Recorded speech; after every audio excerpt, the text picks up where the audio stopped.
everyone, I'm Denise from the Praise and Worship Ministry. I'm thrilled to welcome you to our online worship service today, and I'm also thrilled to let you know that it's our anniversary month here at COG Dasma. Kaya bago po tayo mag-start ng ating online worship service, let me greet you a happy 35th anniversary COG fam.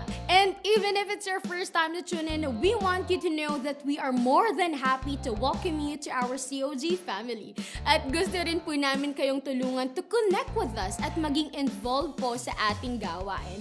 Yes, if it's your first time, please type first time in our comment section and our online moderators po will reach out to you para i-guide kayo how you can join a C2S group or a ministry.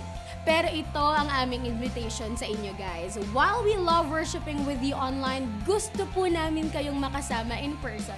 Pwede nyo po kaming samahan dito sa COG Dasma every Sunday. We have services from as early as 5:30 a.m. hanggang gabi po yan ng 7:30 p.m. And if you're busy on a Sunday, you can also join us sa ating Empower Night tuwing Sabado naman po yan at 5:30 p.m. Also, may worship service din po tayo tuwing Tuesday night at 7 p.m. and we call this Revival Night. And if nasa ibang part naman po kayo ng Cavite, COG Dasma also has satellite churches in Jabes, Trece, and Silang. And speaking of COG Silang, we will be worshiping at a new location on August 31. Mula nga po sa Premier Plaza, COG Silang has finally found its new home sa Vista Mall Silang. This is still along Aguinaldo Highway, kaya for sure madali nyo lang po yan mahanap. But if you're in another province or city naman po, you can let us know in the comments of your location para po madirect namin kayo sa Church of God na malapit po sa inyo. Again, simply type your location in the comments and we'll let you know kung saan nga ba may malapit na Church of God sa inyo. At dahil nga excited na tayo to worship today, tara na po and let's prepare our hearts for our praise and worship. Please let me lead you in a prayer to allow our hearts to be open to encounter God. Lord, Heavenly Father, thank you for this day, a brand new day, Lord God, to encounter you, to worship you, Lord God, a privilege to give thanks and worship to you today, Panginoon. Salamat, Lord God. Open up our hearts today, open up our minds. Today, Lord God, we are excited for your move in our lives, oh God. Fill us up with your love, fill us up with your spirit, and fill us up with your strength, oh God, for the rest of the week. Salamat, Panginoon. In Jesus' name we pray. Amen. It's time to lift up our praises unto the heavens. Kaya catch up na lang po tayo ulit after the service. See you, COG fam!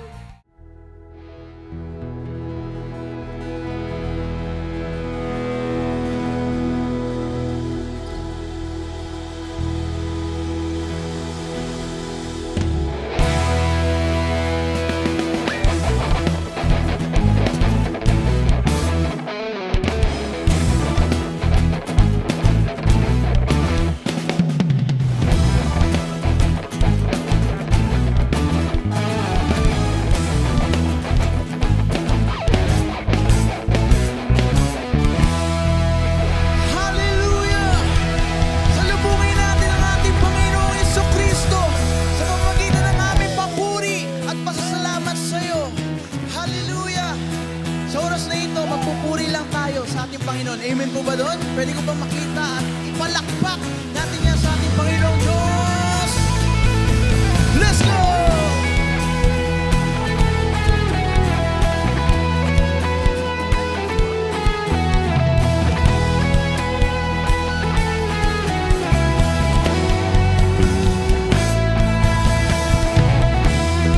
Hari sa lahat ng hari, O Diyos, sa'yo ang luwalhati. Buo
yan sa ating Panginoong Diyos. Hallelujah!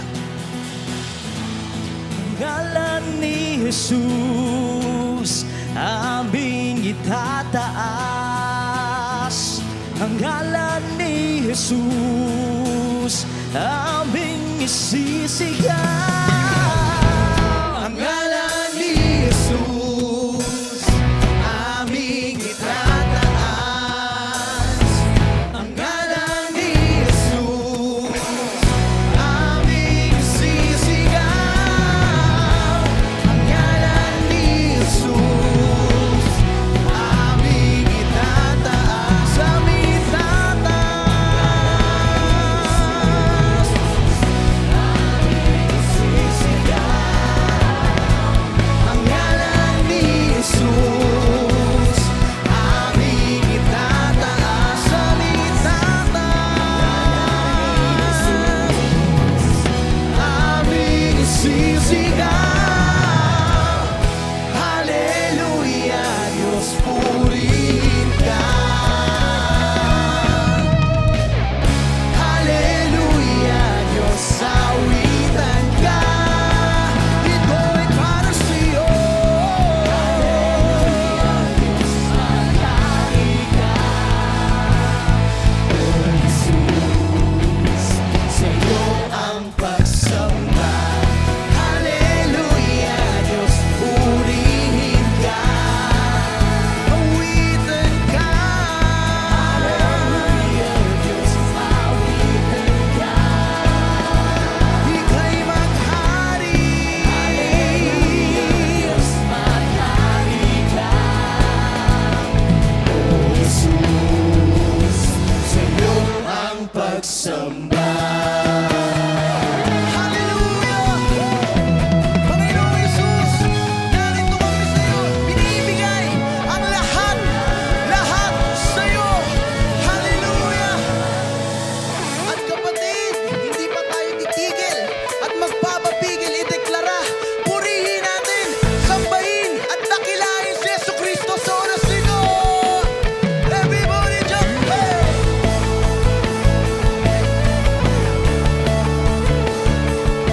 You say Jesus, Jesus, Hallelujah.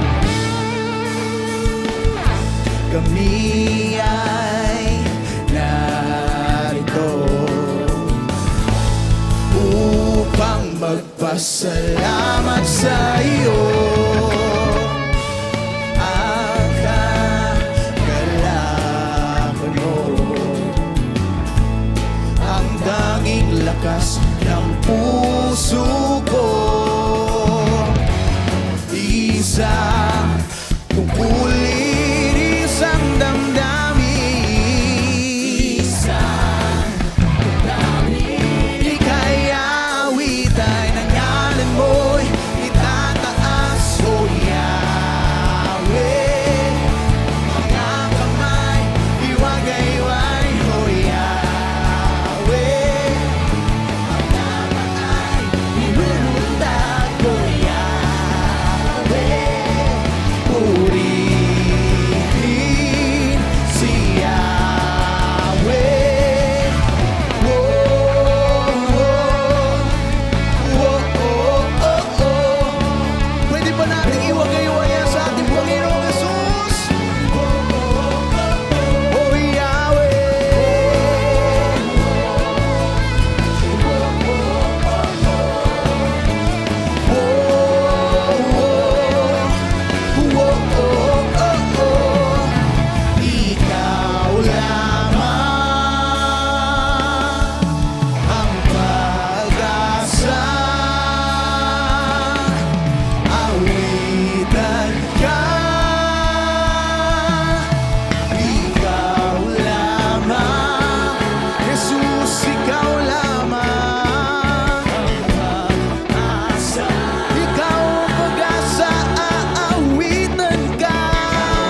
kapatid, may tataas pa yan.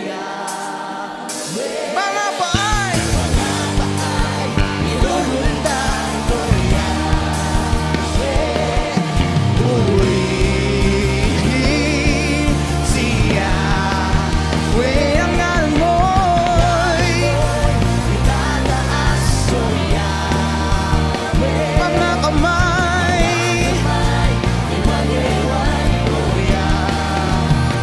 mga paay, ilulundan ko purihin siya. We purihin siya. Purihin siya, we.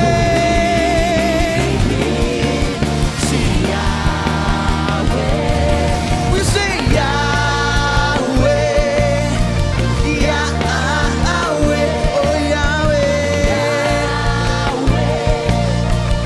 Yahweh, purihin si Yahweh, Yahweh, Yahweh.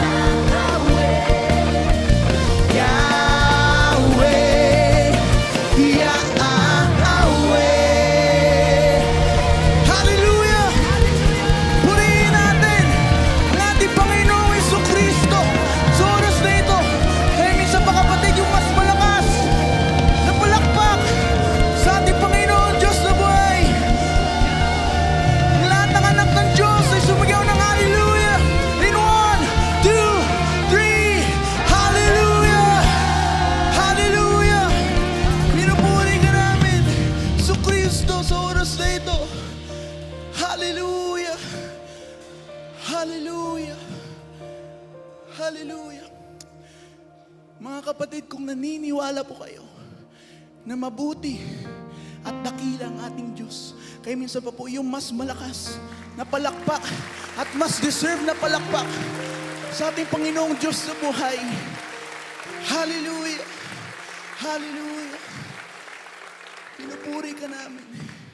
Sinasamba ka namin, Panginoon, sa Espiritu at katotohanan, Panginoon. Maraming salamat, Panginoon, sa pribilehiyong binigay mo sa amin, Panginoon. Kahit kami nanghihina, kahit ang aming puso ay basag, kahit kami ay wala ng matakbuhan, Panginoon, narito kami, Panginoon, nagpupuri sa iyo lamang, Panginoong Jesucristo. Hallelujah! Hallelujah! At siya sabi po sa kanyang mga salita na ako ang Panginoon at wala nang iba pa, at maliban sa akin ay wala nang ibang Diyos.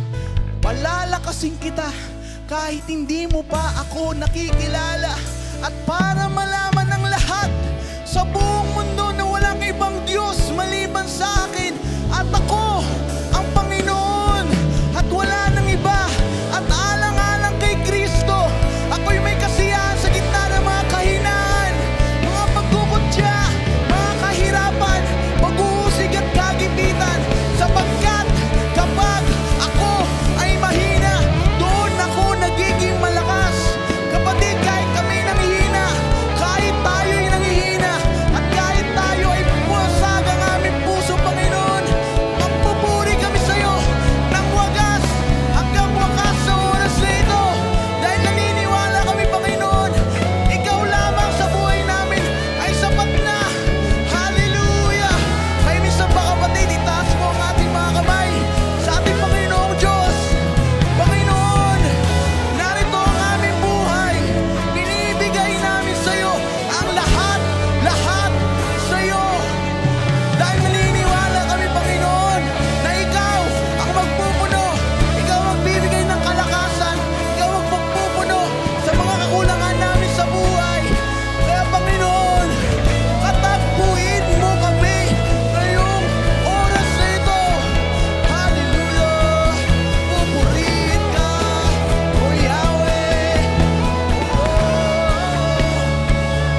naniniwala kami, Panginoon, sa kabila ng aming pagkukulang, Jesus, Ikaw lamang ay sapat at wala nang iba sa buhay namin, Panginoon.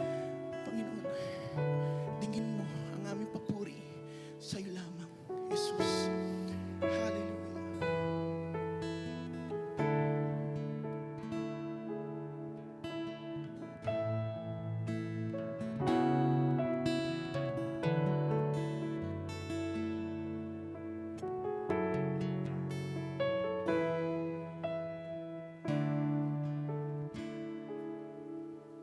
Sa bawat patak ng luha,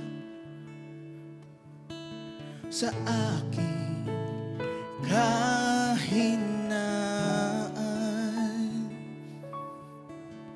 sa bawat luhod at panalangin, hindi mo ako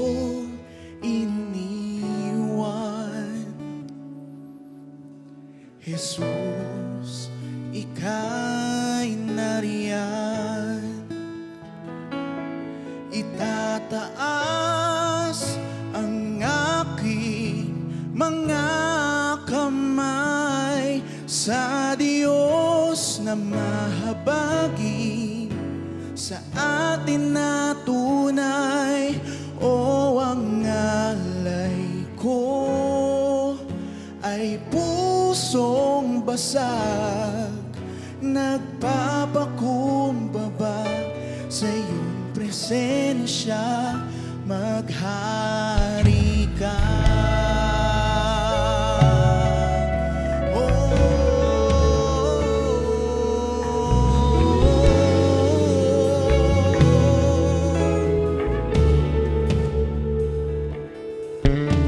Sa bawat tanong ng buhay, suliraning di maintindihan, salita mo'y panghahawakan, na hindi mo ako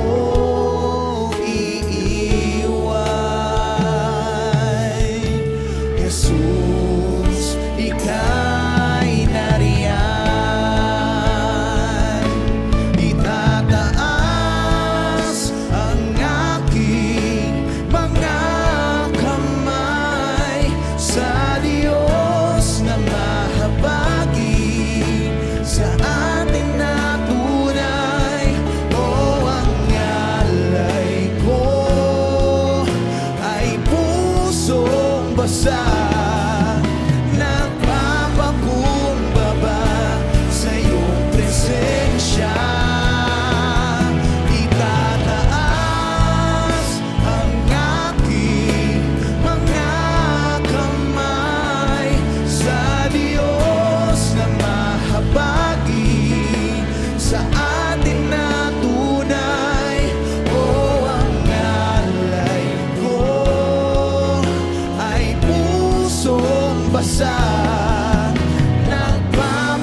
sa iyong presensya.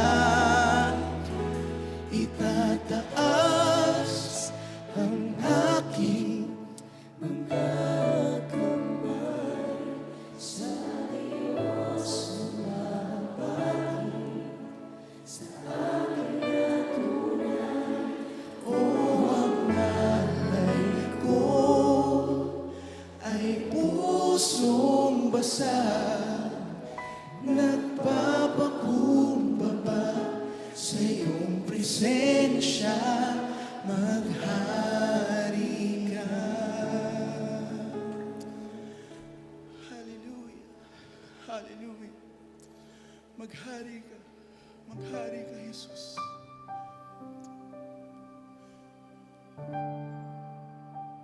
Ika'y karapat-dapat na purihin. Ika'y karapat-dapat na sambahin. Natatangi ka, O Diyos aking Ama. Ika'y nag-iisa. Oh, papupurihan ka. Oh, purihin ka.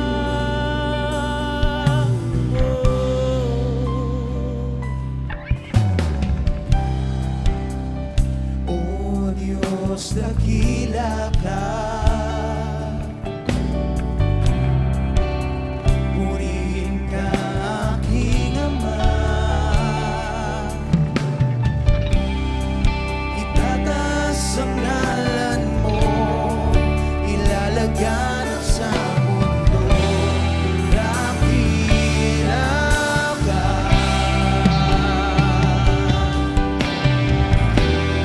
Dakila ka, ika'y karapat-dapat na purihin. Ika'y karapat-dapat na sambahin. Natatangi ka, O Diyos aking Ama. Ika'y nag-iisa. O Diyos, karapat-dapat na purihin. Ika'y karapat-dapat na sambahin. Natatangi ka, O Diyos aking Ama. Ika'y nag-iisa.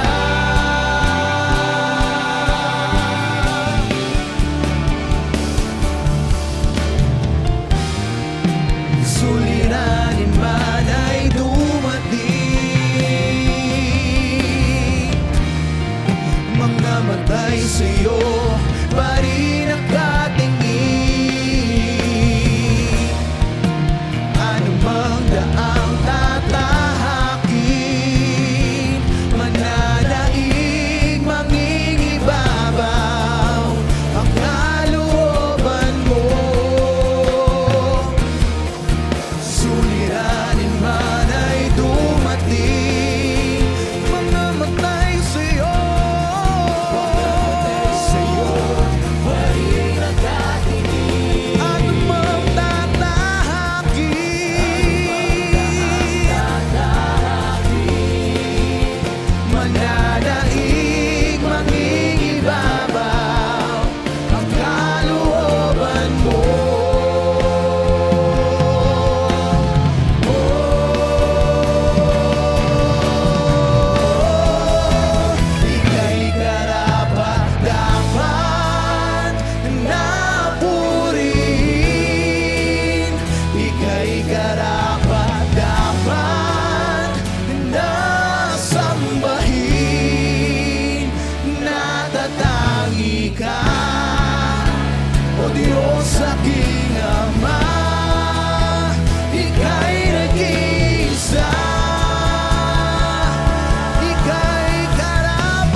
kapatid, kung naranasan mo ang presensya ng Panginoong Diyos ngayong oras na ito, pwede ko bang marinig ang isang malakas na palakpak ulit sa ating Panginoong Diyos sa buhay?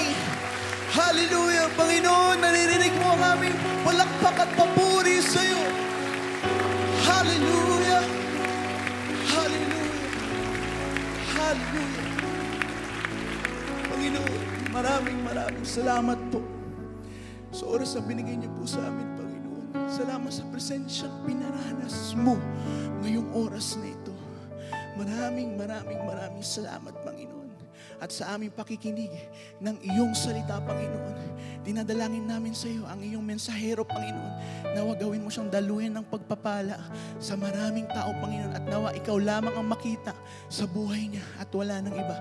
Mga kapatid, binibigay po natin ang lahat-lahat ng papuri, pasalamat at pagsamba. Ito po ang ating panalangin sa pangalan ni Jesus. Amen and amen. God bless you po. What's up, COG fam? Happy 35th anniversary and 9 days to go na lang at magkikita-kita na tayo sa ating week-long anniversary special. Excited na ba kayo? Sobra! Hindi pa halata. Is God good? God is good. Let's start off with the Joke Dance Play and the hype is still on. Kaya see you guys at Revival Night for the repeat. Don't miss the very exciting gathering for our mentors and mentees sa ating C2S Night. Together, we are enabled to grow. And Thursday naman, let's prepare our hearts for the WJ Dasma mission happening at the main sanctuary. At kaya tayo nandito ngayon sa Dasma Oval dahil excited at naghahanda na tayo para sa Solid Fam Day! August 22 tatakbo tayo sa Solid Fam Run! Hep. Hindi lang tayo basta tatakbo kasi magsusumba din tayo! At jump pack din tayo ng palarong Pinoy! We are back in church and for our most awaited gathering, you are invited to attend our very special Sunday worship service happening at the Dasma Arena on August 24. Your anniversary ticket has been placed on your chair and bring this with you and see you in this momentous occasion. And for all our ministry workers, you are encouraged to attend our Empowered Night with Workers on August 23 at 5:30 p.m., a special gathering dedicated to empower our amazing servant leaders. We can't wait to worship with you guys. Exciting things are ahead and excited na talaga ako for our week-long celebration. For now, let's prepare our hearts for God's Word and blessings, COG fam! Amen. A blessed Sunday to everyone. Pwede ba minsan pa po isang malakas na palakpak sa ating Panginoon. And also, I'd like to take this opportunity to greet everyone happy 35th year anniversary COG Dasma. Yan, minsan pa po muli nating palakpakan ng Panginoon. Pakibati mo yung katabi mo, happy anniversary kapatid. Ayan, we are so blessed na po. And true enough, lahat tayo ay naging witnesses at hindi lang po yun. Kung gaano po pinagpala ng Diyos ang COG Dasma for 35 years, ito po ay dumaloy at pinagpala rin po ang bawat membro niya. At tayo po yon. Sige po, muli nating palakpakan ng Panginoon.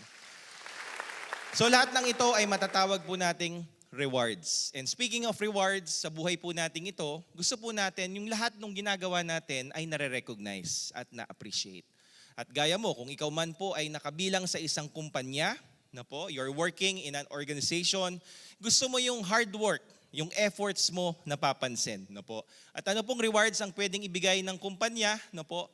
Some companies would give, na po, yung pong money incentives, na po. Gusto po natin ito increase sa sweldo, amen ba yon sa mga nagtatrabaho?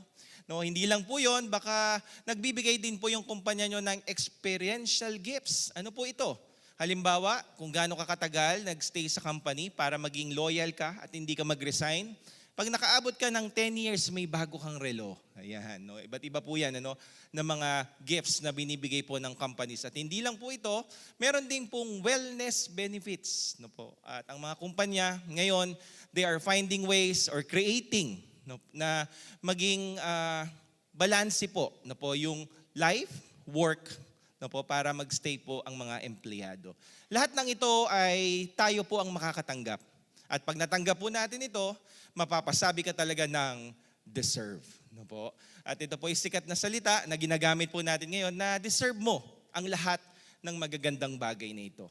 At ang qualification po ng companies, no po, ba't nila binibigay ito? No, una, no po, para i-appreciate yung mga empleyado, maboost up po yung moral, at higit sa lahat, ma-celebrate po nila, no, yung bawat na taon sila po ay nasa loob ng kumpanya.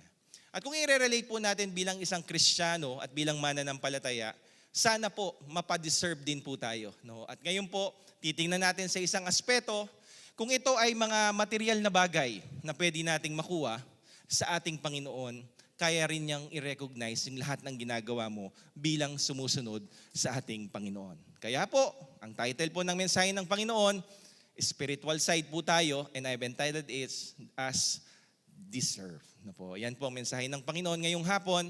And I'd like to share to you the Word of God taken in 1 Peter chapter 4, verse 10. Says here, God has given each of you a gift. From His great variety of spiritual gifts, use them well to serve one another. Can we bow down our heads and let us pray? Heavenly Father, today, thank you. Thank you for meeting us today. At alam po namin, Panginoon, as we have given our best worship, as we honor you today, tunay po kinatagpo mo kami sa oras na ito. At hayaan mo, Panginoon, as you have set the mood, the ambience, God, and as we receive and listen to your powerful word, once again, let your wisdom, let your blessing be upon us. In Jesus' name we pray. Amen, amen, amen.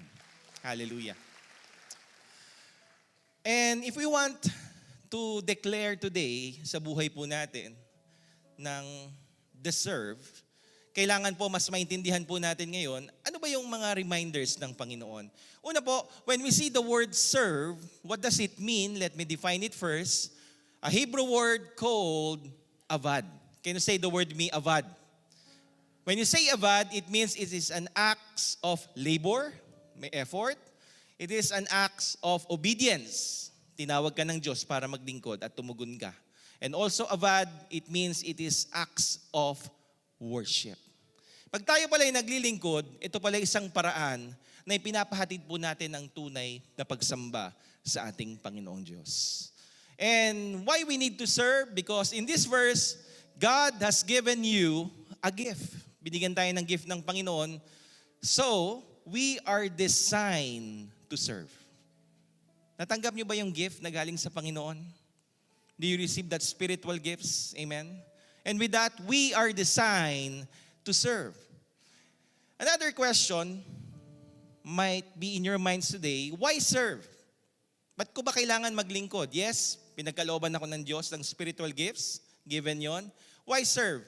Because when we serve others, we are in the best position and serving is a privilege. Agree po ba kayo doon? Serving is a privilege. Bakit privilege? Kasi, sabi po dito sa verse na ito, in Galatians chapter 5, verse 13, for you, my brothers, tayong lahat, we are called to freedom. Only, do not let your freedom become an opportunity for the sinful nature, worldliness, selfishness, but through love, serve and seek the best for one another. Ibig sabihin po pala, kaya po, serving is a privilege. Una, tinawag ka ng Diyos, kapatid. Tinawag ako ng Panginoon at hindi lang po yon. Sa pagkatawag ng Diyos, naranasan po natin na tayo po ay pinalaya ng Panginoon sa isang buhay na makasalanan, isang buhay na magulo at binigyan ka ng kalayaan para ikaw ay ituring niyang bagong nilalang kay Kristo. At kung ikaw yon, pwede ba natin pasalamatan ng Panginoon ngayong hapon? So, ibig sabihin po pala, kailangan sa buhay natin ito, makita ito.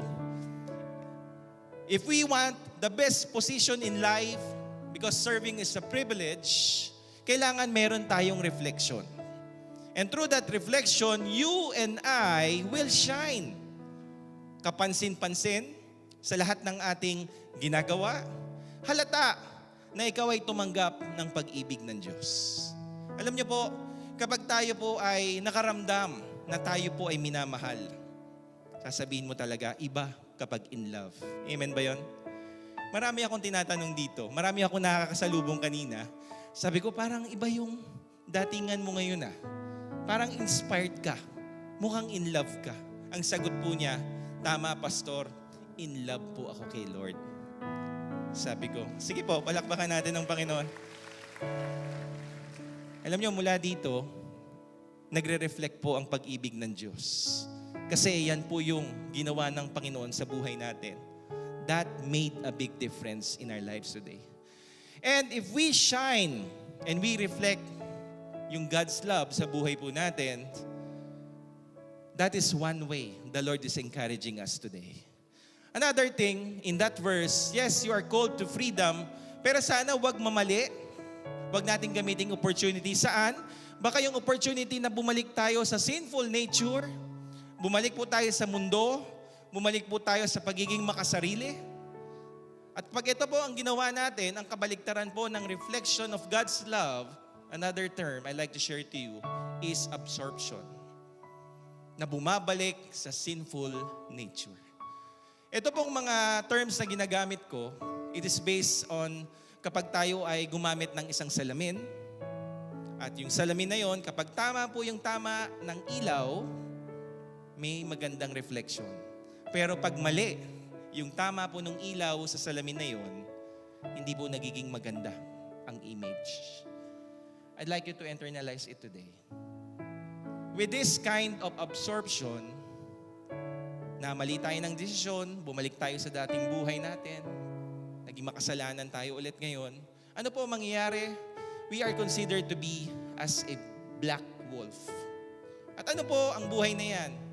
Nasa kadiliman po tayo, gumagawa ng kasalanan, baka tayo ay punong-puno ng pride, sobrang tiwala at believe sa sarili, or we became greedy. Gusto natin lahat pakabig. Gusto natin lahat tayo pong makinabang. At baka dumating tayo sa punto na we are so angry o galit sa bawat sitwasyon ng buhay po natin. Konti lang makante, parang mangangagat na. Ito po yung sitwasyon natin if we remain in the sinful nature. Pero, magandang ginawa ng Panginoon, being a white wolf, ano bang meron tayo? Instead of pride, punong-puno ng pagmamahal. Marunong magpatawad, hindi lang po yon, mapagbigay, generous, at humble. Araw-araw ng buhay natin bilang Kristiyano, lumalaban po tayo. At anong laban po ito? Kaya po tayo nag-struggle na hindi makapaglingkod kasi may na lumalaban sa kalooban po natin. Every day, we are engaged in battle. At kung tatanungin niyo po ako, paano tayo mananalo sa laban na ito? Para manalo tayo sa laban na ito, makikita kung sino yung finifeed natin. Kung ano ang nakikita sa buhay po natin. We are always engaged in battle, and as we engage in battle, let me remind you, God has already called you to freedom. At gusto po ng Panginoon, magliwanag ka at maging kapansin-pansin ka, maglingkod ka sa Panginoon kasi isang magandang pribilehiyo ito na binigay ng ating Panginoong Diyos. Hallelujah. So in this verse, Matthew 6:24, gusto ko pong lumalim, no one can serve two masters. Either you hate the one, either you love the other, either you are devoted to one or you despise the other. You cannot serve God and be slave to money. Uulitin ko po. You cannot serve God and be enslaved to money. Don't get me wrong. Gusto ko pagpalain ako ng Diyos. Ikaw ba kapatid, gusto mong pagpalain ka ng Panginoon? Pagpalain ka ng Diyos na maraming pera. Amen ba yan? Pakitaas po ang kamay niyo kung gusto niyo po yan. Ayan. Sige po, palakpakan natin ang Panginoon. Pero ang pera ay hindi pwedeng maging master natin. Kasi pag yan ang naging master natin, anong sabi ng salita ng Diyos? Ang pag-ibig sa salapi ay ugat ng lahat ng kasamaan na marami sa atin, mananampalataya, itinuhog ang kalumbayan at kalungkutan dahil sa pag-ibig sa salapi. Meaning to say, hindi natin pwedeng higit na mas mataas sa buhay natin ang pera kaysa sa Diyos. Kailangan itatanghal natin na mas mataas ang Diyos sa pera. At pag yun ang pinaglingkuran natin ng ating Panginoon, higit pa sa material o sa perang matatanggap mo, kundi isang buhay na merong kaganapan dahil sa pagsunod mo sa ating Panginoon. No one can serve two masters. It's your choice. It's our choice today to serve the Lord. Let me continue. Why serve? Because serving others creates a lasting impact. Serve with purpose. Ulitin ko po, serve with purpose. And speaking of that word purpose, alam niyo po, I have found out, meron pong isang barko, alam po natin itong barkong ito, ito po ay naglayag noong 1912, ito po yung RMS Titanic. At alam po natin, ang alam ko rin, ito ay isang passenger ship lamang. Yan po yung unang barko na lumayag na puro mayayaman po ang sumakay. No po? Pero hindi lang po pala ito passenger ship. Ito po pala ay kakaibang barko. Ito po ay tinawag na floating post office. Bakit post office? Kasi may dala po siyang mga sulat at idadalin po ito sa iba't ibang lugar. Yung term na RMS, it means Royal Mail Service. Sa British po yan. At yan po pala yung kakaibang function o purpose ng barkong yan. Bagamat ito po ay lumubog. And after 2 years, meron pong isa pang barkong ginawa, MB Dulos. 1914 po yan. Alam nyo, ito pong barkong ito, natag po ito sa Guinness Book World of Records, na ito po yung oldest active ship, ocean ship, na sabihin, sa ilang taon, since 1940, naglalayag po sa dagat. At ako po mismo ay naka-experience na makaakyat sa barkong yan, sa MB Dulos. Nung ako po ay nagtrabaho sa Taiwan as OFW, nagkaroon ako opportunity na makapasok sa loob. Alam niyo po, doon pa lang sa labas, mayroon na mga nagwe-welcome, meron na pong bumabate, hanggang pag-akyat mo, asikasong-asikaso ka. Pero karamihan po dito ng crew, mga Pilipino, pero may ibang lahi. Pero ang punto ko, ramdam ko parang kasama nila ako dun sa biyahe. Kasi parang at home po ako. Bakit? Kasi ito po ay considered to be also a floating library. Parang floating bookshop po siya. At nandun mga Christian books. And lahat yung makakausap mo, they take that opportunity to share about Jesus Christ. Iba't ibang lingwahe man, pero isa lang po yung kanilang objective. Ibahagi po sino si Jesus. At kailangan natin tanggapin siya bilang Panginoon at sariling tagapagligtas. Alam niyo po, na-enjoy ko po yung stay na yon kasi bukod sa warm welcome, ramdam ko po nandun ang presensya ng Panginoon. Ramdam ko may kapayapaan. Ramdam ko nare-recharge ako. Siyempre, pagod sa trabaho, nasa abroad. Yung homesickness, nawala. Kasi bakit? Sa barkong ito, na-serve po yung purpose.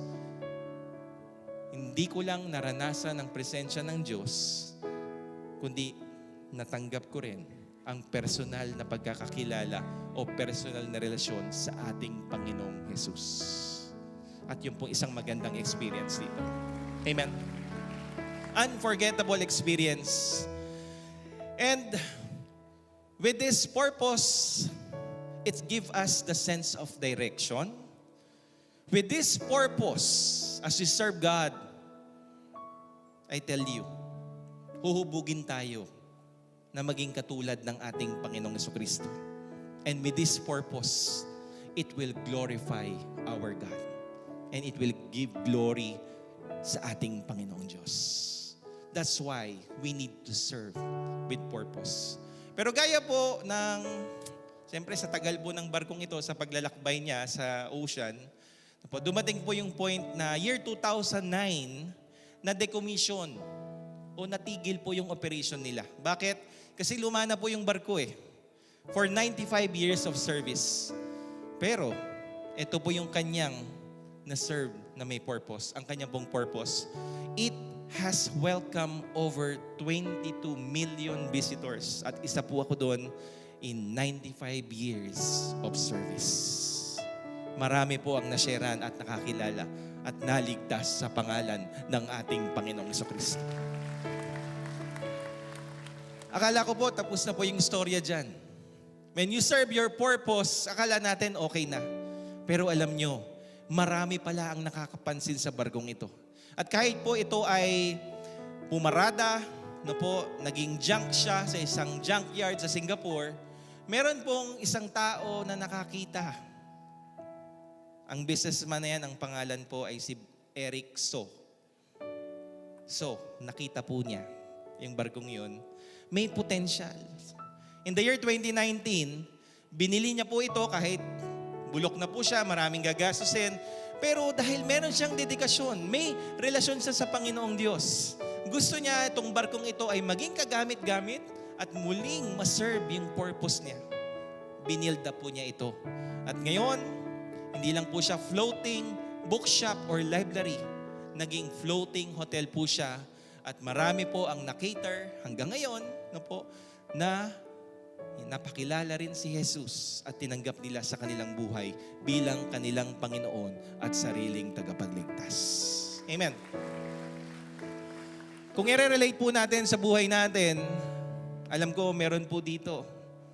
Dati, ikaw ay nakakapaglingkod. Humiling ka sa Panginoon, Lord, biyayaan mo naman ako ng magandang trabaho. Promise, patuloy ako maglilingkod sa iyo. Pero nung binigyan ka ng trabaho, biglang cannot be reached ka na. Lagi ka ng unattended. At may panahon, hindi ka na nakakapagsimba. At ang isang malungkot po doon, hindi mo na nagagawa yung purpose ng Diyos sa buhay mo na ikaw ay maglingkod. Kung ikaw man ay tumirik ngayon sa paglilingkod, kapatid, hindi ka mananatiling junk. Kasi merong isang Diyos na nagmamahal at napakabuti. Tinitingnan ka ngayon, meron ka pang potensyal at pwede ka pang bumalik sa paglilingkod sa ating Panginoon Diyos. And God wants you to serve that purpose. May maganda pa hong pagkakataon ang Diyos sa buhay natin. And from the word doulos, what does it mean? The word doulos, Greek word, it means slave. Ibig sabihin, it is called to be as bondservant. From the word bond, merong pagkakaintindihan po dito.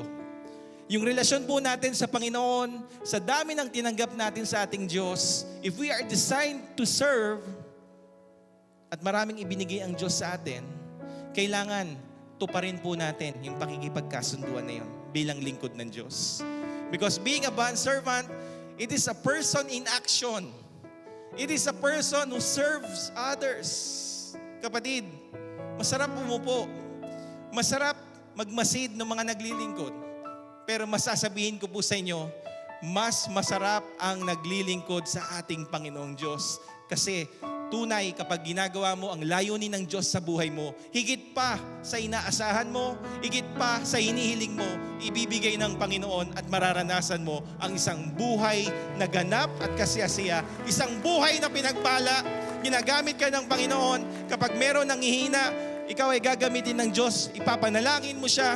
Sa bawat panalangin na iyong bibitawan, hindi galing sa iyon, kundi galing sa kapangyarihan ng Panginoon. Makakaranas yung ipinanalangin mo yon ng kagalingan sa kanyang karamdaman, makakaranas ng kastugunan sa bawat panalangin, at higit sa lahat, dadaloy ang pagpapala ng Diyos sa pamamagitan mo kapag ikaw ay naglingkod sa Panginoon. Purihin natin ang Panginoon. Hallelujah. Ito po isang kwento ko naman. Ang inyo pong pastor, meron na po akong apo 5 years old. Babae po siya, si Beatrice. Isang banding namin, madalas na banding namin, nanonood po kami ng YouTube. At isa pong pinanonood niya, itong cartoon show na ito, Cocomelon, siguro alam po natin ito, The Wheels on the Bus. Napapasabay pa ako sa kantang yon, may action pa yan. Habang pinapanood namin po yan, may naalala po akong storya. istorya din po ng dalawang driver o meron pong school bus. Ano po, hatid sundo po sila ng mga estudyante mula sa eskwelahan, sa bahay, vice versa, iuwi. At sa kanilang pagsasama, sila po ay naging matalik na magkaibigan. May mga panahon na kapag nangangailangan, na po, realidad po ito, pag sila ay nagkasalubong, minsan nagte-text, "Bro, meron ka bang extra dyan? Kasi wala na akong pang-crudo o pan-diesel." Mag-aabutan, maghihiraman, at pag panahon na nasira po yung service, kasi commitment po ng isang school service operator o driver, operator na po, kailangan mahatid talaga yung mga bata. Yung isang kaibigan na nasiraan, hihingi ng tulong dun sa kaibigan niya para hihatid po yung mga estudyante. At habang tumatagal po ang panahon, nagkaroon po ng bonding relationship. At dumating po sa punto na yung isang driver o isang operator na yon ay dumanas po ng problema sa buhay, suliranin, halos sumagad sa buhay. At nangangailangan po siya ng isang Diyos. At ano po yung ginawa niyong kaibigan niya na isa? Inabutan po siya nito. Tracts. Jesus died to give you life. Yung pong nakatanggap nito, nung tracts na ito, wala po siyang nasabi, kundi ang salitang, "Salamat.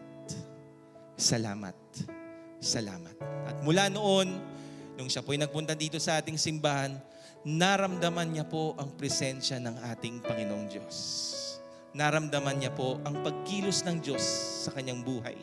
Naramdaman niya ang probisyon ng Panginoon at higit sa lahat, nagkaroon siya ng matibay na pagkakakilala sa ating Panginoong Hesukristo. Amen. Kaya po magandang paalala po sa atin, ang ating simbahan, marami po tayong na-produce na copies ng tracts na Jesus Died to Give You Life. Available po siya dyan sa may lobby po natin, sa may counter.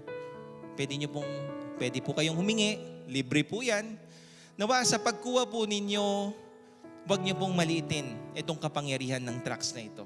Bakit? Gaya nung aking nakwento, sino ba yung kaibigan na isa na nagbigay nito? Walang iba.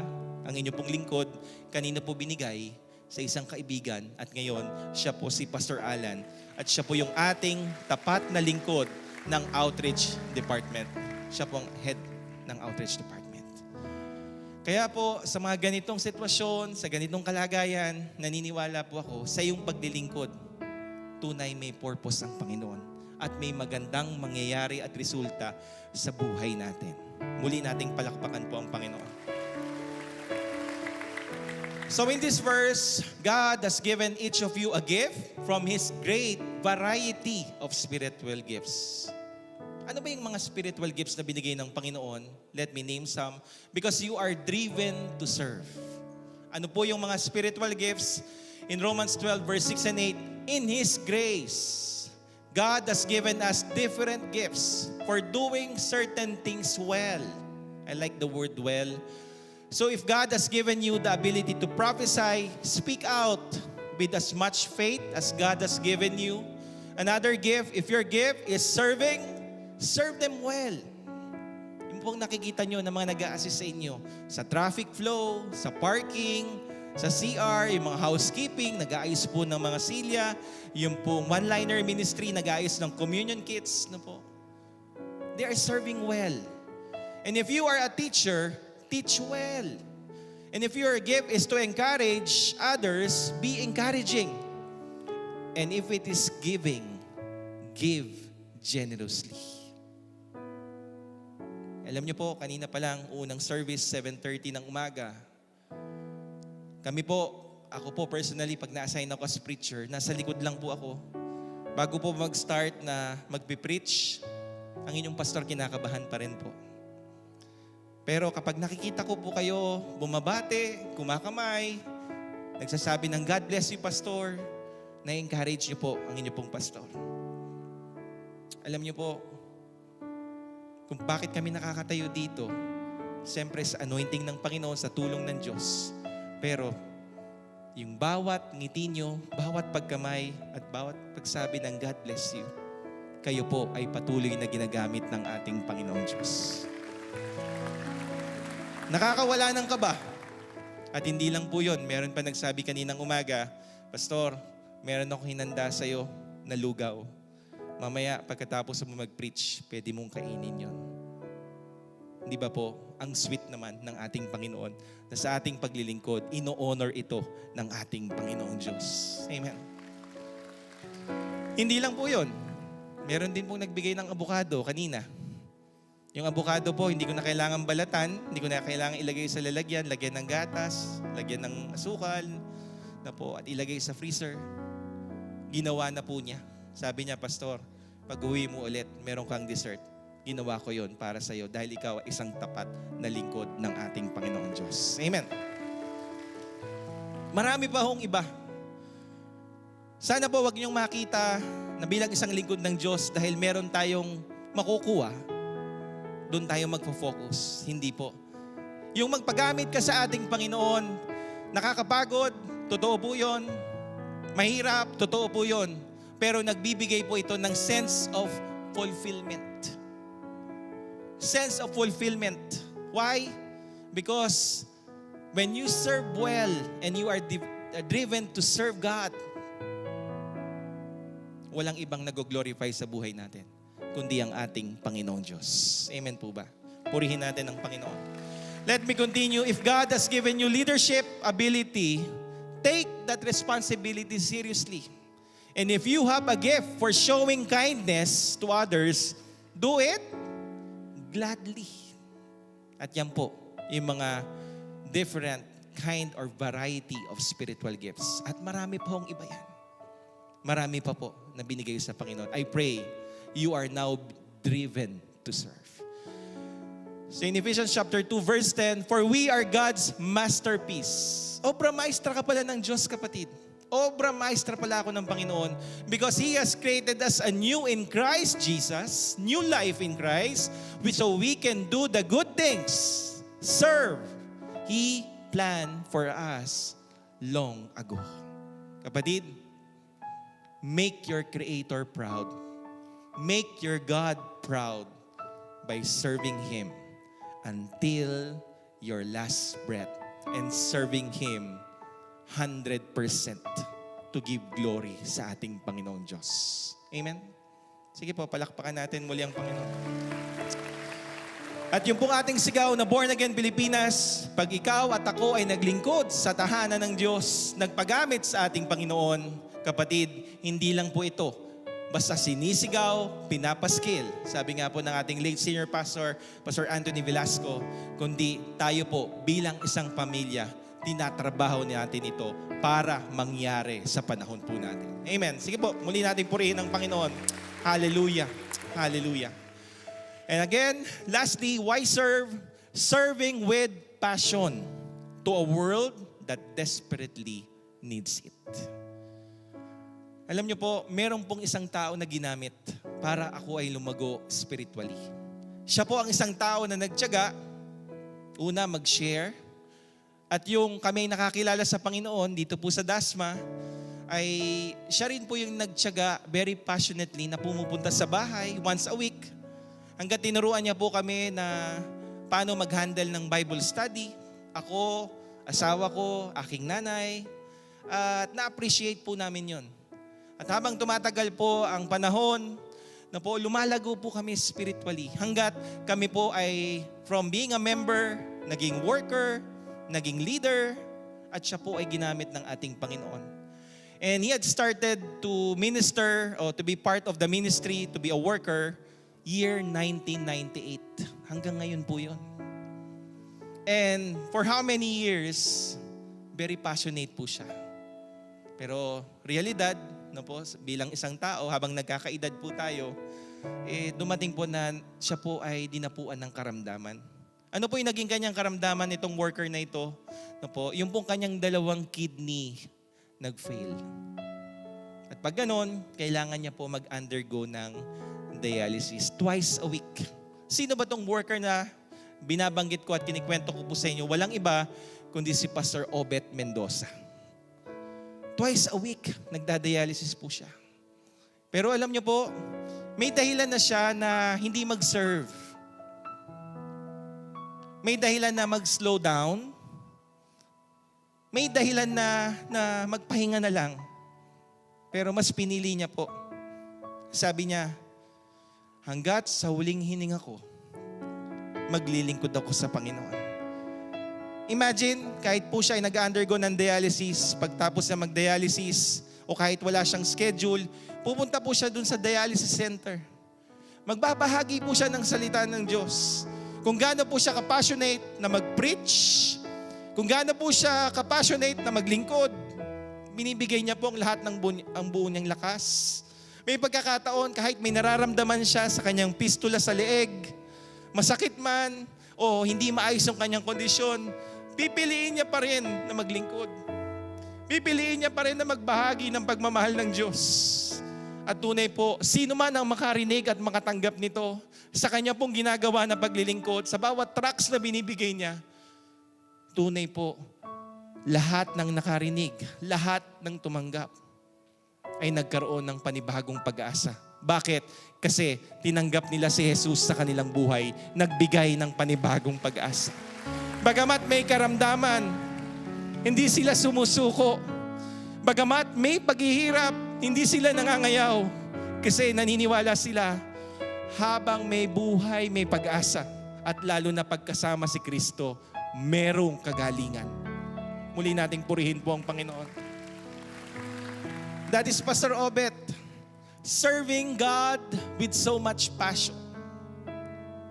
May karamdaman po siya. Nangungusap ang Diyos sa atin. Kapatid, ikaw, ang dami mo nang tinanggap sa Panginoon. Ang daming ginawa ng Diyos na mabuti sa buhay mo.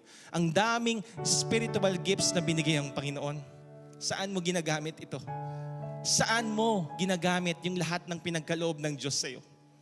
Kapatid, maganda ang kalusugan mo ngayon, maayos ang iyong buhay, wala kang sakit. Ano po ang ginagawa natin ngayon? Nagpapagamit ba tayo sa Panginoon? Patuloy ba na ang buhay na ito, dumadaloy po ang kapangyarihan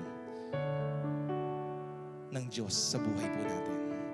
It's now your choice to serve the Lord with so much passion. And if we do that, just like Pastor Obet, let me continue. Deserve. Why? Because we are designed to serve. We are driven to serve. Lastly, use them well to serve one another. And you are destined to serve. You are destined to serve. Kung bakit ba natin kailangan maglingkod, alam niyo po, sino ba yung best example? Walang iba kundi ang ating Panginoong Hesus. How did Jesus serve? Paano ba siya naglingkod sa atin? In Mark 10:45, for even the Son of Man did not come to be served, but to serve and to give His life as a ransom for many. Ano bang ginawa ng Panginoon? Paano ba siya naglingkod? Bilang isang Diyos, mula sa langit, siya po'y bumaba sa lupa. At lahat po yung divine privileges niya bilang isang Diyos. Pwede niya nang panghawakan yon. Binitawan niya po lahat ng yon. Bakit? Kasi nandoon ang pagmamahal ng Diyos sa bawat isa na nandito. At nung siya po'y nagkatawang tao, naramdaman niya po yung pagiging tao. Yung sakit, yung hirap, lahat, tinanggap niya yon. Kasi imbes na dapat tayo, ako at ikaw ang maparusahan ng dahil sa ating mga kasalanan, inako niya po lahat yon. Pinaglingkuran ka ng Diyos. At sa kanyang paglilingkod, ibinigay niya ang kanyang buhay para sa iyo. Naging masunurin siya saan? Sa kalooban ng kanyang Ama na nasa langit. At dahil po doon, very pricey, very costly ang buhay ng Panginoong Hesus. Yung namatay siya sa krus ng Kalbaryo. Tayo, bilang pinapahalagahan niya at pinakamamahal, na paghingi natin ng tawad sa lahat ng ating kasalanan. Pinatawad ka ng Panginoon. At sa kanyang banal na dugo, nilinisan niya ang bawat buhay natin. At ngayon, may pangalawang buhay tayo dahil niligtas tayo ng ating Panginoong Jesucristo. Amen?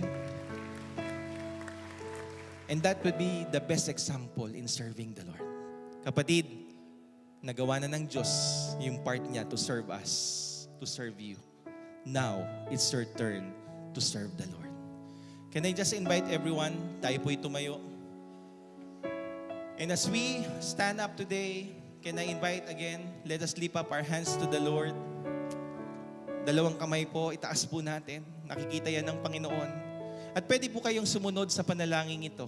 Ama naming Diyos, Ama naming Diyos, Salamat. Salamat po sa iyong pagmamahal sa akin. sa iyong pagmamahal. Sa oras na ito, sa oras sa na pagtaas ng aking dalawang kamay, sa pagtaas ng aking dalawang inahayag ko hinahayag ko na ang buhay na ito na ang buhay na ito ay ipapagamit ko sa iyo. ay ipapagamit. Gagamitin mo ako Gagamitin mo ako sa anumang paraan, sa anumang paraan. sa lahat ng ginawa mo sa aking buhay, Sa lahat ng ginawa sa lahat mo ng akin, blessing sa aking tinanggap, sa lahat ng blessing hindi ko na sasarilinin ito. hindi ko sasarili. Patawarin mo ako Patawarin. at hayaan mo sa oras na ito, Hayaan mo gawin sa mo oras kong daluyan na- Gawin mo kong daluyan ng pagpapala, ng pagpapala. daluyan ng kagalingan, Daluyan ng kagalingan at daluyan at daluyan ng iyong kapangyarihan. ng iyong kapangyarihan. Ito pong aking dalangin Ito po aking panalangin sa pangalan ni Jesus. sa pangalan ni Jesus. Amen. Amen.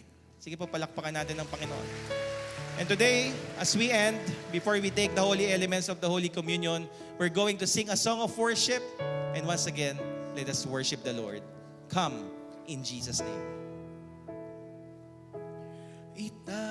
Itataas ang aking mga kamay sa Diyos na mahabagin, sa atin na tunay, o ang alay ko ay pusong basag, nagpapakumbaba sa iyong presensya, maghari ka.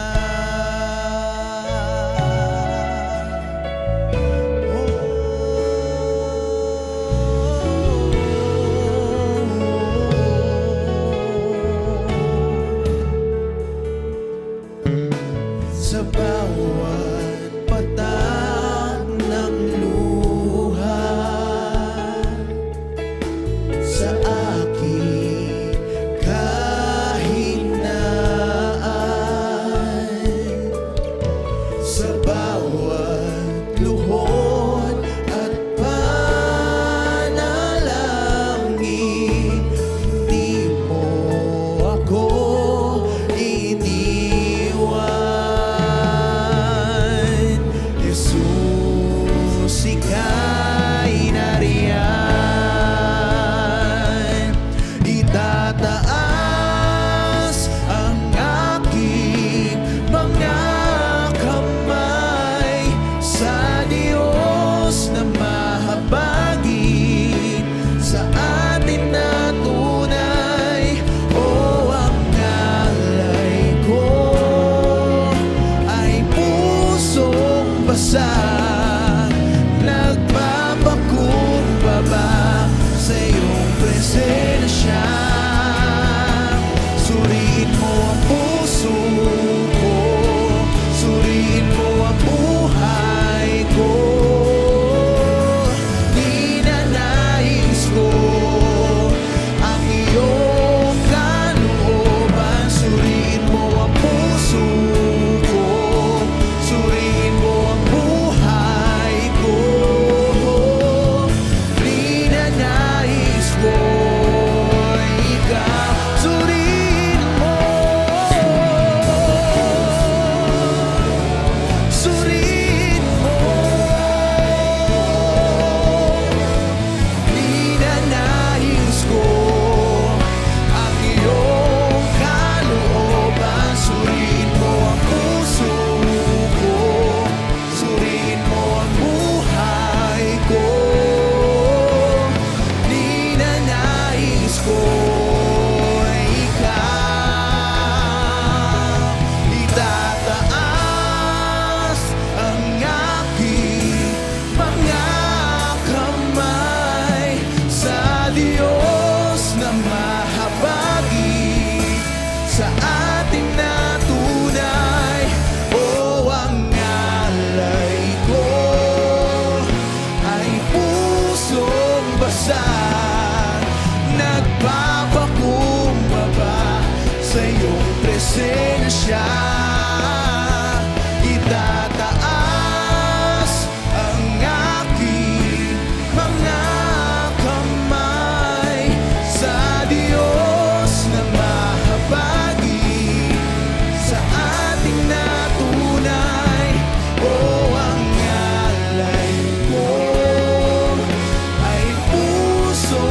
basag.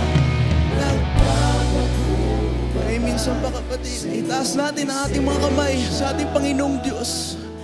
Itataas ang aking mga kamay sa Diyos na mahabagin, sa atin na tunay, o ang alay ko ay pusong basag, nagpapakumbaba sa iyong presensya, maghari ka.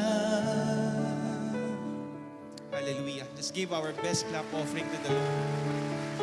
You have been called by God to serve. You have been called by God to serve. Now we can get the holy elements of the Holy Communion. At sa ating pagiging kabahagi po ng banal na hapunan, ito po yung ating pagpapahayag. Mula ngayon, tayo'y maglilingkod sa ating Panginoon at ipapagamit natin ang ating buhay upang magbigay ng kapurihan at kaluwalhatian sa ating Panginoon. On the night Jesus was betrayed, when He took the bread, when He had given thanks, He broke it and said, "This is my body which is for you. Take and eat in remembrance of me." Let's all partake of the bread.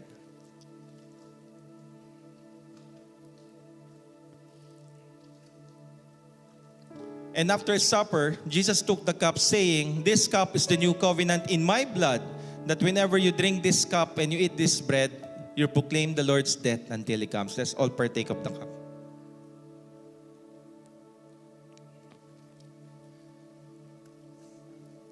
Hallelujah. Hallelujah. Heavenly Father, here we are as we have this desire to serve you well in the ministry. Honor the desires of our hearts, O God. At hayaan mo, Panginoon, patuloy mong gamitin ang bawat isa. Can we lift up our tithes and offering to the Lord and let us pray. Father God in heaven, thank you for all your blessings that you have given to us. Maraming salamat po. And we lift up to you our tithes and offering. Bless all of this na ito lamang po ay magagamit para sa iyong kapurihan at kaluwalhatian at upang marami pa ang maligtas sa pangalan ni Jesus. Father God, once again, I commit to your beloved people, your church, your serving church, all for your glory. I pronounce your blessings, favor, and protection in the name of the Father, and of the Son, and of the Holy Spirit. Let us all shout, Amen. God bless you, church. Hi there, COG fam! It's Jem from Praise and Worship and Crusade Ministry. Na-bless po ba kayo sa salita ng Diyos na inyong narinig ngayon? Kung nais nyo pa pong mas matutunan pa ang Word of God at mas lumalim pa sa inyong pananampalataya, we are inviting you to get connected to a small group or a C2S group where we can talk about faith with people just like you. You can comment "Get Connected" and we'll help you find a C2S group you can join. At kung interesado ka naman to be part of a ministry, you can type "Get Involved" at tutulungan namin kayo na mahanap ang ministry that's right for you. Here at Church of God, meron po tayong 5 different departments kung saan may marami ring ministries na maaari nyong salihan mula sa worship, outreach, relationship, discipleship, and admin. Whatever talent or gift na nais mong i-offer kay God, for sure, there is a room for you. Nasa puso po namin na nais namin kayong samahan as you grow in your faith and as you discover God's love for you. May avenue para ikaw naman ang makapagbalik sa Panginoon ng pagmamahal na iyon. And as you take your time in discovering God's purpose for you, huwag po kayo mag-alala dahil kasama nyo pa rin kami whether you want to learn more about God or you want to immerse deeper into worship. And so, COG fam, bago nga po tayo maghiwa-hiwalay, we encourage you to share this worship service to your loved ones para sila rin ay makapakinig sa mensahe ng Diyos sa araw na ito. And please make sure to follow us on our socials at COG Dasma and at COGWMPH. You can also subscribe to our YouTube channels, youtube.com/COGDasma and youtube.com/COGWMPhilippines. And if you want to hear some original songs of COG Worship, you can always subscribe to youtube.com/COGWorship. And so as we end our segment, we pray that you experience God's miracle even in the smallest things in your life. and may His presence always embrace you as you face the challenges for the week. Again, this is Jem, and we'll see you again next week, COG fam. Thanks for joining us. Bye!